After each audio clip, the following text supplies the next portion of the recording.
We meet with Mark Beard of Beard Construction as he talks us through his views on branding. Mark, thank you for joining us today at B4. Perhaps we could start with an overview of Beard Construction and what you do. Very good afternoon, Richard, and many thanks for the invitation to Business in Oxfordshire event later on this year. My pleasure.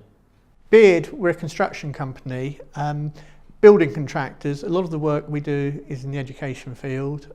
4 offices, Oxford, Swindon, Bristol and Guildford, and delighted in Oxford to work for many of the colleges, Oxford University, and a lot of work in the education sector. I understand you're celebrating a significant birthday this year? Not personally, but the business is 125 years old this year and we're having a number of celebrations. But one of the things we've decided that is very close to our heart is that we want to give back to the community in which we draw our resources from. So our plan is to raise £125,000 for charity this year. Fantastic. And what sort of endeavours have you got to actually hit that target? Well, it's very much ground up. The offices very much choose their own charities.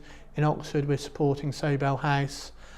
Elsewhere in the business, a variety of smaller charities and pursuits from cycling through to cake making and one or two other fun activities.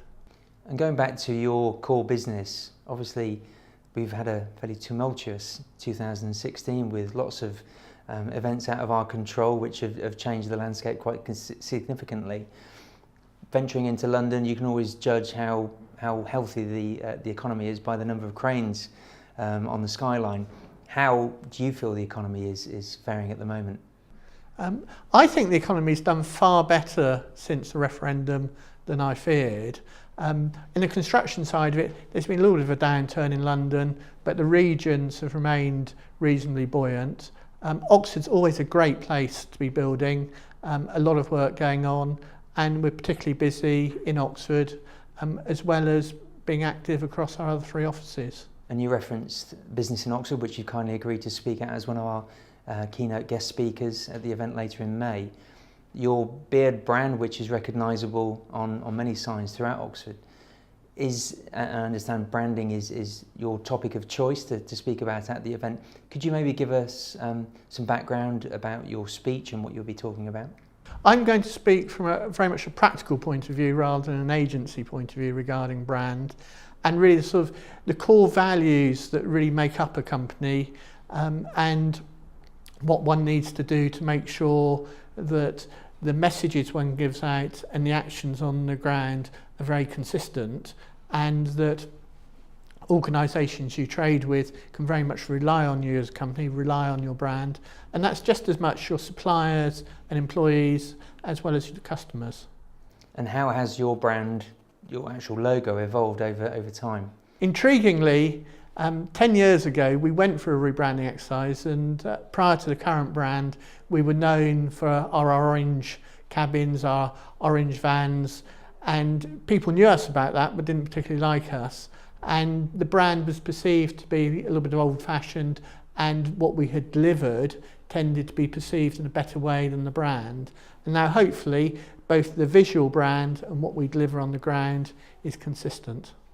So if I could ask you if any new businesses are out there and they needed 3 vital pieces of advice from you in building their brand, what would those 3 nuggets be? Richard, that's a most intriguing question for someone you know is not a brand expert. But speaking from a practical business perspective, the 3 things I would suggest: first of all, in terms of the visual side, try and keep it as clean, simple as possible. Secondly, bring into it the character and flavour of your own business so that the brand has personality. But lastly, in my view, the most important thing is make sure your brand and the actions you follow through on the ground are consistent, so that when people think of your company, they have a very consistent view. And if I give you the power to create a super brand, drawing from the strengths of 3 well-known brands that we all see every day, what would those 3 brands be and why would you choose them? Wow, that's quite a challenge, Richard. I would say You'd start off with a brand that had ultimate trust. In my view, John Lewis is that brand. Secondly, a brand that is reaped in innovation, and Apple would very much fall into that category. And lastly, I think we ought to have a bit of fun, and a brand that reflects fun and joviality is very much the Mini brand. Maybe more of the 1960s than today though. Excellent. Well, you say you're not a brand expert, Mark, but I'm sure we've all learned something today, and we look forward to learning a lot more at the event in May.